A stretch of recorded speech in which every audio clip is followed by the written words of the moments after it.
Muchachos, muy buenas noches. La ilusión del mercado es la ilusión del mercado libre.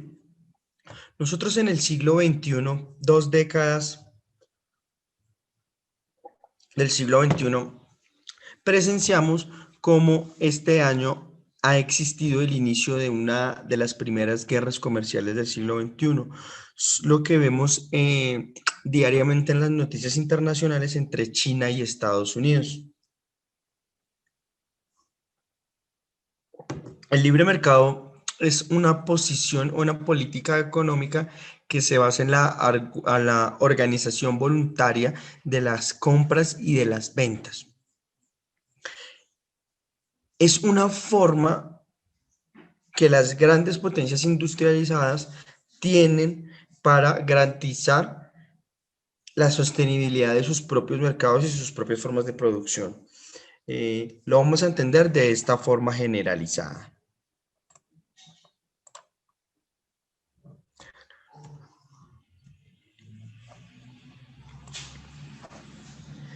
La definición, el mercado libre, libre mercado o mercado liberal es el sistema en el que el precio de los bienes es acordado por el consentimiento entre vendedores y compradores, mediante las leyes de la oferta y la demanda. Requiere para su implementación de la existencia de libre competencia, lo que a su vez requiere que entre los participantes de una transacción comercial no haya coerción ni fraude, etcétera, o más en general, que todas las transacciones sean voluntarias. Esto nos hace pensar, muchachos, que el mercado libre es una función o un proceso en el cual las naciones, las sociedades, los grupos económicos entran y se disputan un espacio en los cuales las transacciones suelen caracterizarse por la libertad o la liberalidad. En teoría, pensaríamos que es esto, pero ya vamos a ver, muchachos, que en la práctica sucede todo lo contrario. ¿Cómo empezó? Ustedes se preguntarán, ¿cómo empezó el libre comercio o el libre mercado? Hacia finales del siglo XIX, con la consolidación de los estados nacionales en Europa y Norteamérica, la producción de bienes y su posterior colocación en mercados internacionales fue la primera línea de las diplomacias internacionales de cada país emergente. Todo esto entre los años 1850 y 1940. Los países y las consolidaciones de los países emergentes en este periodo son Alemania, Norteamérica, la consolidación de Francia como un Estado-nación importante y sobre todo Inglaterra. Hacia finales del siglo XIX se dará la unificación italiana. España ya estaba consolidada desde el siglo XVI, pero por su atraso industrial no entra en el juego de las naciones imperiales del siglo XIX. El imperialismo del siglo XIX, muchachos, los imperios francés, inglés, norteamericano, alemán, inclusive el italiano, se caracterizaron por la necesidad de conseguir materias primas y mercados para devolver productos manufacturados.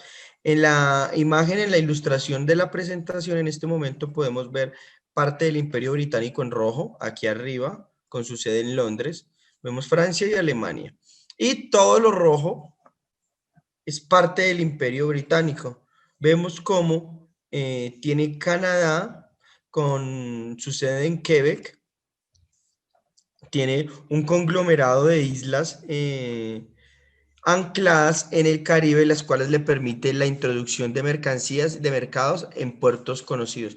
Tenemos este corredor importante en el África del Este, que es un corredor importantísimo desde Egipto hasta Zanzíbar, Sudáfrica y por supuesto la joya de la corona, la India, Pakistán y parte de la entrada hacia Persia. Más hacia acá está Australia y es la muestra de un imperio comercial. No, este no es un imperio militar, como podría hablarse de los imperios de la antigüedad como Roma, el de Carlomagno, no, sino es un imperio que se basa a partir de las conexiones económicas. Cuando los grandes estados que se convertían en imperios comenzaban a rivalizar no solo por su influencia política, sino por su hegemonía comercial. Una colonia es un mercado. El primer ministro de Francia hacia finales de 1870, cuando Francia empieza a disponerse, ya finalizando el tercer imperio con Napoleón III, el segundo imperio francés, perdón, con Napoleón III, hacia 1870 Francia empieza a consolidarse como una nación imperial. Al su Senado o al su Parlamento preguntar al primer ministro por qué el afán de conquista, él simple responde, una colonia es un mercado. ¿Qué significa esto? Que un territorio colonial en el cual yo puedo explotar y devolverle un producto manufacturado es el inicio del mercado libre. Pero el mercado libre nace del barro y el lodo, siempre con conexiones desiguales.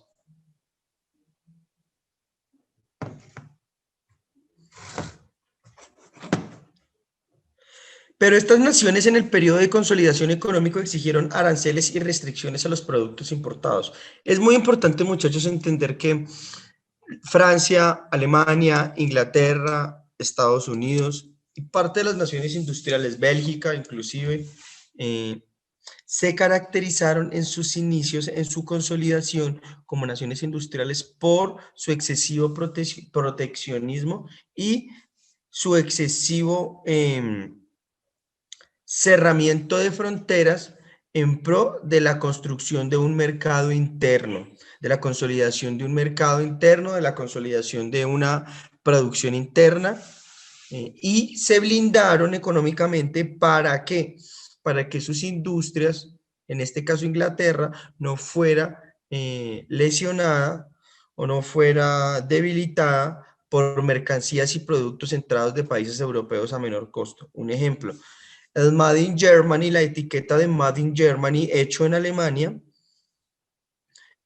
fue una invención de Inglaterra en el siglo XIX para denotar la introducción de cuchillos alemanes de mejor costo a su economía. Vemos que 150 años después el Made in Germany es una etiqueta fiable de percepción ideal y de garantizar que el producto es un producto adecuado y de calidad.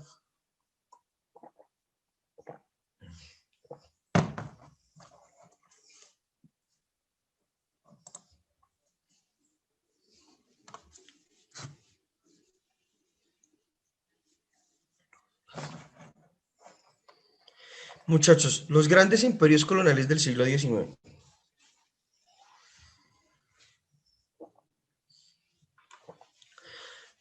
Los por qué son importantes entender los imperios en el siglo XIX.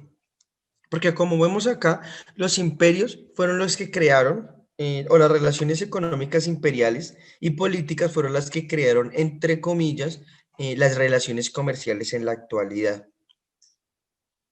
Vemos en púrpura claro a Inglaterra. Miren Inglaterra, su ubicación central, que es prácticamente en el centro norte del mundo, del globo terráqueo, y su ubicación comercial en Guyana, Belice, las Islas Caribeñas, Canadá, Sudáfrica, desde Egipto hasta lo que sería ahorita Sudán, más o menos. Tenemos la India, el sur de la península arábica y Oceanía. Estamos viendo un imperio que se construyó a partir de 1790, más o menos, porque indiscutiblemente Norteamérica también hacía parte de esto, pero que se mantuvo hasta más o menos 1948-49, incluso hasta los años 60 en África. ¿Qué significa esto, muchachos? El otro ejemplo claro, Francia. Aquí lo vemos en amarillo claro. Y vemos cómo Francia, eh, desde el norte de África, tiene una porción, casi el 25% de África es una colonia francesa. Estamos hablando, estamos hablando de una porción bastante importante de tierra. Incluso es la forma espacial en la que ahorita sus inmigrantes llegan. Casi todos los inmigrantes en la actualidad llegan de las zonas descolonizadas de los países, o sea, de Sudán, de Sudáfrica, de la India, de Oceanía, se dirigen a Inglaterra, de Camerún, de toda la África subsahariana se van a Francia, de Marruecos se van a España. Entonces, cada una de sus naciones busca la emigración a su antiguo país gobernante. Vemos España en verdecito acá y vemos su colonia de Marruecos. Pero los principales países imperiales del siglo XIX fueron Francia, Inglaterra y partes de Alemania, que fue la última que llegó a la repartición. Vemos en amarillo el imperio ruso con su vasta extensión, pero el imperio ruso no se caracterizó por la construcción de un mercado interno, sino por la exportación de materias primas y soportar la economía a base de regalías. Los espacios en blanco, muchachos, son espacios no conquistados. Por supuesto, tenemos todo el continente americano excepto Canadá. Tenemos la península arábica, parte de lo que ahorita es Irak, Irán, Grecia, el centro europeo, el norte europeo, la península escandinava y, por supuesto, el gigante y el poder económico de la China. Estos fueron los únicos espacios no conquistados, los únicos espacios donde no hubo, no existió una relación dominante, preponderante política militar de parte de las potencias europeas, pero sí existió una relación comercial desde muy pocos años, desde la independencia, las cuales fueron basadas en relaciones desiguales. O sea, el mercado, la construcción del libre mercado, en sus inicios, muchachos, es una construcción, o desde su origen, es una construcción en relaciones desiguales y relaciones de poder. Entonces, no es tan libre el mercado desde sus inicios. Pasando unos 150 años a la actualidad, entendiendo que las posiciones actuales en el mundo se deben a la posición industrial generada por los procesos de revolución industrial, dos, por las posiciones económicas basadas en el imperialismo, que es esto, en este ejemplo, como podemos ver acá, Europa, acá podemos ver los ejemplos imperiales. En estos momentos, las relaciones de libre comercio está basándose en ciertos tratados zonales, los cuales garantizan el flujo o el continuo flujo de mercancías de diferentes sociedades en pro del abaratamiento al consumidor final. Pero este proceso de libre comercio, en definitiva, se juega de forma desigual y se parte de una carrera de diferentes obstáculos. Es decir, muchachos, esta laminita se llama recaudos aduaneros, restricciones y manejo de fronteras. Después de la consolidación de las grandes naciones industriales, la relación con sus colonias o sus países de conexión económica se estructuraron de tal modo que los productos de estos países debían entrar libre de aranceles. A cambio, la industria de estos países socios sufría la desaparición o la carestía. ¿Qué quiere decir esto, muchachos? Que cuando se genera un tratado de libre comercio enarbolando la bandera del libre mercado y de la libre competencia, lo único que se hace es que en estas relaciones se presupone teóricamente que existe una igualdad de condiciones de las sociedades que juegan a participar en un tratado de libre comercio. En este caso, la laminilla ilustrativa nos muestra a Estados Unidos, a México y a Canadá con su tratado de Talcán. Que sería un tratado entre los tres países norteamericanos, indiscutiblemente con diferentes aspectos de sometimiento, producción, ganancia y distribución de la riqueza. Obviamente, como vemos en esta laminilla, el gerente de tienda Donald Trump le cierra a los diferentes estados, especialmente a México, la entrada a su local. ¿Qué quiere decir esto, muchachos? Estados Unidos, en su posición en su posición prioritaria, mantiene estas dos naciones empalmadas en un control particularmente económico, la cual se sustenta en los procesos o lo cual se demuestra en la capacidad de cada nación en introducir mercancías o productos creados en su sociedad. Claramente en este ejemplo vemos como las mercancías estadounidenses son las que invaden las sociedades canadienses y en especial la mexicana. ¿Qué pasa con esto, muchachos?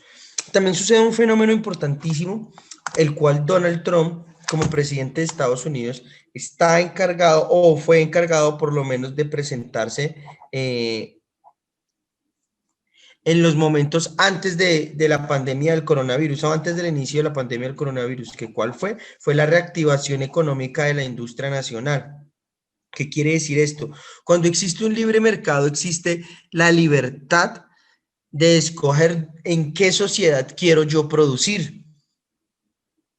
¿Qué pasa? Cuando yo tengo una sociedad industrializada de alto consumo como la norteamericana, debo garantizar ciertos pagos a mi mano de obra.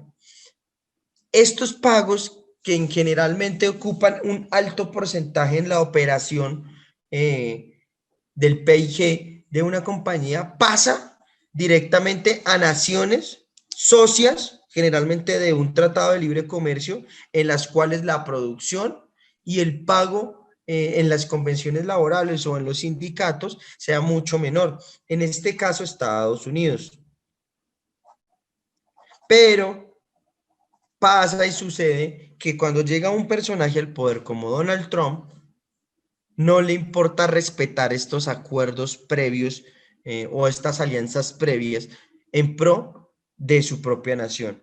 Es decir, lo que estaba ya hablado y era la colocación de industrias de estos dos países en el país mexicano por sus diferentes características económicas y arancelarias, queda roto y se traslada de nuevo con los costos mayores a Estados Unidos. ¿Qué quiere decir esto? Que el Tratado de Libre Comercio, de circulación natural de mercancías y organización voluntaria del mercado queda roto por una posición política. O sea que podemos ver que el tal libre mercado o la ilusión del mercado es más bien como se titula esta clase, una ilusión y depende de las conveniencias de cada sociedad, de cada país. Los tratados de libre comercio favorecen a la parte más industrializada y más fuerte en el mercado. En el ejemplo de la imagen, el Tratado de Norteamérica favorece indiscutiblemente la economía de los Estados Unidos, aplanando la economía industrial de las socias comerciales. En este caso, nuestro querido país del sur de esta alianza, que es México, es la que por antonomasia o por inicio de la relación está en desigualdad. Y cada decisión que tome esta sociedad de naciones redundará en algunos espacios en la destrucción interna de los mercados mexicanos. Por supuesto, Canadá, al ser una nación bastante industrializada, que ha llegado a la industrialización de forma tardía, puede soportar los embates de una nación como Estados Unidos. Pero México, que depende mucho de las exportaciones hacia este país, se debe reinterpretar. ¿Por qué? Porque la implementación de aranceles sistemáticos a sus productos, como el aguacate o el petróleo, está degenerando en que se consuma menos de los productos manufacturados en México y se consuma más de los productos manufacturados en Estados Unidos, siendo esto un total destrucción de la industrialización mexicana. ¿Qué pasa? Lo repito, este tipo de naciones como Estados Unidos, que se ha consolidado desde más o menos 1870, al ser la parte fuerte de la relación, puede generar coerción y no puede mantener, como decía la definición inicial, transacciones voluntarias. Estos tratados de comercio terminan siendo el acta de función de muchos países y de su economía interna. Por eso seguimos presentando que el mercado libre es una ilusión. Es libre para la potencia o para la parte más poderosa de la sociedad, pero no para todas las partes que componen la misma. Es importante, muchachos, ustedes que en los cuales generan productos, en los cuales su enfoque de carrera está en el enfoque de la producción, tener en cuenta que en la actualidad la mayoría de los productos hechos en el mundo están fabricados en China, en Asia, en el sureste asiático, o la mayor parte de sus componentes vienen del Asia, siendo las naciones actuales ensambladoras o simplemente comercializadoras del producto. Un ejemplo de esto es la economía familiar refleja las desventajas del libre comercio. Hagamos un ejercicio. Si analizamos la mayoría de los productos o bienes que tenemos en nuestros hogares, cuántos de esos están siendo producidos en Colombia? ¿Y cuánto de lo producido está compuesto por suministros extranjeros? Claramente, muchachos, a 22 de octubre del 2020, nuestros 13 participantes necesitan un dispositivo tecnológico para introducirnos a esta clase. ¿Cuántos de estos dispositivos son hechos en Colombia? Creería yo que muy pocos. De estos dispositivos, ¿cuántos se ensamblan en Colombia? Creería yo que muy pocos. Ahora la pregunta es, de estos dispositivos, somos 13 conectados, necesitamos 13 dispositivos que nos medien la comunicación entre ustedes y yo. ¿Cuántos de estos 13 dispositivos son hechos al menos en América? No sé, ahorita contestamos a la pregunta. Para los virtuales es una reflexión. ¿Cuántas de las cosas que está alrededor en su espacio actual de estudio son ensambladas en Colombia? Podríamos hablar de que un 60-70%, pero en su mayoría la composición tecnológica, incluso la composición textil, se caracteriza por la introducción de mercancías extranjeras, ignorando la producción industrial y la capacidad nacional de generar o de construir productos de alta calidad. ¿Qué pasa? Ahí es cuando vemos una realidad del mercado, una ilusión. Colombia, tanto como otras naciones que estuvieron aferradas a este colonialismo o a este imperialismo del siglo XIX, es una nación que aún no ha consolidado su mercado interno. Es determinante, esta función es determinante, ¿por qué? Porque al no consolidar un mercado interno que demande productos manufacturados a un coste menor, a una calidad alta, estamos dependiendo de las exportaciones y de la producción en países industrializados que tienen la capacidad de bajar los costes de operación. Por eso la mayoría de los elementos como electrodomésticos o la mayoría de productos manufacturados de alta calidad son extranjeros. Televisores, neveras, celulares, tostadoras, sanducheras, ropa, tenis, comida, entre otros objetos. Y si no, objetos hechos en Colombia como salas, comedores, ollas en algunas marcas, generalmente sus partes vienen de fabricación china y lo que se hace en Colombia es el ensamblaje. Esto es la división internacional del trabajo, muchachos, y es parte de la ilusión del libre mercado. Es decir, las economías y los mercados más vulnerables no pueden entrar a competir en un tratado de libre mercado porque sería como correr contra Usain Bolt y teniendo nosotros una piedra atada atrás. ¿qué pasaría? Seguramente no le haríamos no correríamos ni un metro. Y este señor yo hubiera ganado. Eso es más o menos lo que pasa en las relaciones actuales en el mercado. Para disimular este tipo de problemáticas, las sociedades industriales se han caracterizado por ofrecer una idea política, la cual, o una idea económica política, la cual es el proteccionismo. El proteccionismo es la política económica de restringir las importaciones de otros países a través de métodos tales como aranceles sobre los bienes importados, cuotas de importación y una variedad de otras regulaciones gubernamentales, encareciendo así dichos bienes de modo que no sean rentables. Los defensores afirman que las políticas proteccionistas protegen a los consumidores, empresas y trabajadores del sector que compite con las importaciones en el país de los competidores extranjeros. Sin embargo, también reducen el comercio y afectan negativamente a los consumidores en general, al aumentar el costo de los bienes y servicios importados, y perjudican a los productores y trabajadores de los sectores de exportación, tanto en el país que aplica las políticas proteccionistas como en los países protegidos. ¿Qué quiere decir esto?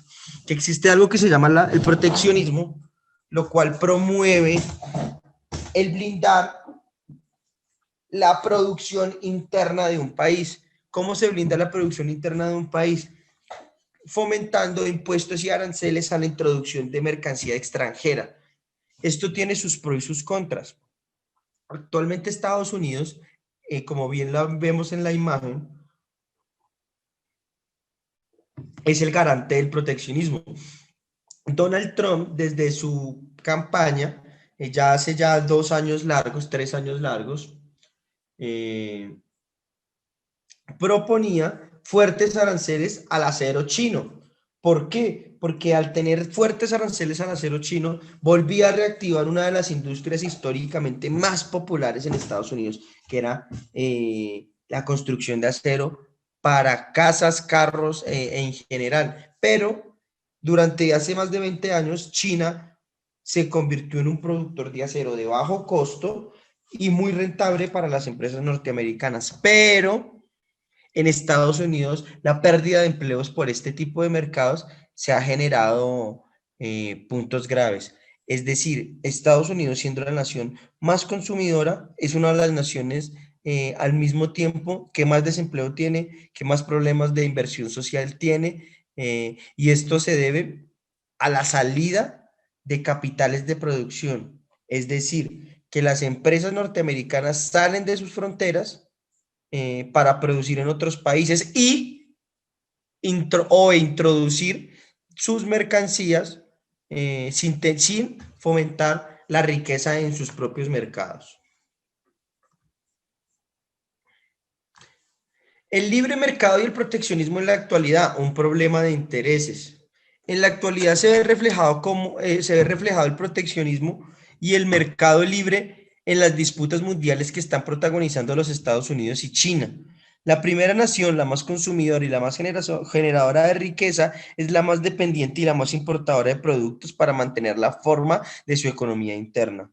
Los productos y bienes manufacturados pueden ensamblarse en su país, en un país, en este caso Estados Unidos, pero los componentes de este producto pueden ser en su totalidad de la República Popular de China. ¿Qué quiere decir esto? Que el ventilador que se usa en las regiones sur de Estados Unidos, en Texas, Nuevo México, California, Mississippi, ese ventilador tan indispensable que está hecho en Massachusetts, simplemente puede estar en su totalidad compuesto de piezas chinas. Es decir, que la generación de empleo, de riqueza y de producción dada por la construcción de un elemento está trasladado a la China.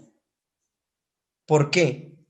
Porque simplemente Estados Unidos importa piezas y arma en Estados Unidos. Genera un solo empleo por cada elemento, que es el ensamblador. Y los 16 empleos distintos que tenga que ver el componente de un ventilador se están generando en China, pero el producto se está vendiendo en los mercados norteamericanos.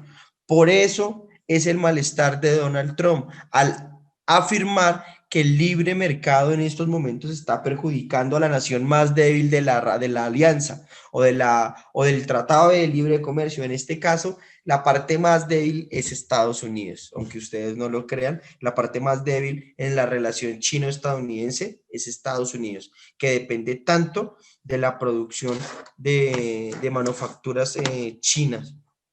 Por eso Estados Unidos está tan preocupado por este tipo de sociedades tan emergentes. Pasa lo mismo con la Unión Europea. La Unión Europea tiene una relación inmensa con China, la cual la Unión Europea importa más de lo que exporta, pero como estos son, como Estados Unidos y como la Unión Europea, son sociedades que subsidian la industria interna, entonces, entre comillas, se pueden soportar crisis económicas como las cuales está atravesando Estados Unidos gracias a los subsidios nacionales, cosa que no pasa en economías como Colombia, en las cuales las industrias nacionales se ven a la deriva sin un liderazgo nacional y abocadas a la extinción por la introducción de productos, en este caso estadounidenses y por supuesto los chinos.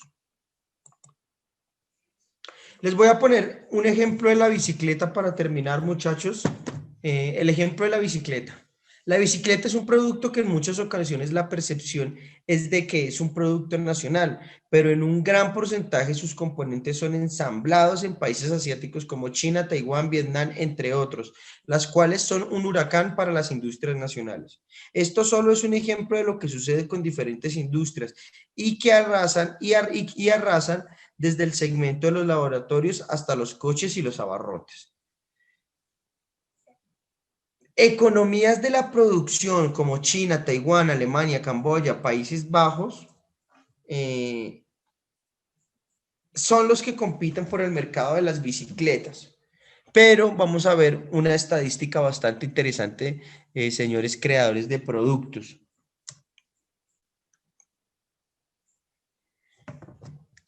Ranking de los países que más exportaron bicicletas. Uno es la China, la República Popular China, con el 32.4% de la torta mundial de exportación de bicicletas. Eso equivale a 2.880 millones de dólares vendidos en el 2019 en solo bicicletas. Sigue Taiwán, una nación, una isla enfrente de las costas del mar de China, que se caracterizó por su política de derecha y su introducción al libre mercado a partir de condiciones desiguales de trabajo. Es decir, Taiwán paga menos a sus empleados o tiene menos restricciones laborales que otros países. Por eso su producción se ha trasladado hasta allá. Tenemos a Países Bajos, Alemania y Camboya. Es muy interesante y muy curioso lo que pasa con estos Países Bajos y Alemania. Los Países Bajos y Alemania son grandes potencias en la venta o en la producción de bicicletas. ¿Por qué? Porque en los Países Bajos es una de las sociedades que más consume bicicletas, igual que la alemana. Pero claramente vemos que todas las bicicletas Made in Germany ya no son Made in Germany, son o Made in Vietnam, o Made in China, o Made in Taiwán. ¿Qué pasa? Que las empresas alemanas se han dado cuenta que fabricar una bicicleta, especialmente el marco, en Alemania, por los costos en operación y por los costos que hay que pagarle a sus empleados, a la mano de obra, no sería viable. Es decir, una bicicleta estándar que valga más de 300 euros es una bicicleta que no es rentable, que no es atractiva en el mercado. Una bicicleta debe rondar entre los 300 y 400 euros en la actualidad. Una Trek, una Centurion o una Infinity. Pero desde la China se vienen casi iguales de la misma marca, con marca XXX a 200 euros, a 300 euros con marcha de cambios, con cambios de marcha, perdón. Entonces, ¿qué pasa? La industria alemana de la construcción de bicicletas no puede soportar la libre competencia con la producción china. Pero estos países, ¿cómo compensan esto? Compensan con regulaciones de importaciones, compensan con aranceles altos, compensan la introducción de mercancías con tasas de importación, es decir, que si una compañía tiene 10 bicicletas, 8 deben ser nacionales, 2 extranjeras. Bueno, hay diferentes formas, pero indiscutiblemente la relación de estos exportadores con la producción de cada país es una relación desigual, o sea, no existe el libre comercio en transacciones voluntarias e igualitarias. Es una gran ilusión.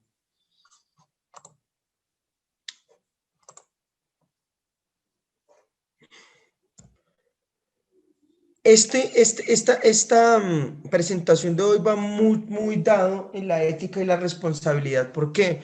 Porque no solo es una teoría que debe aplicarse para ponerse o satisfacer una necesidad social.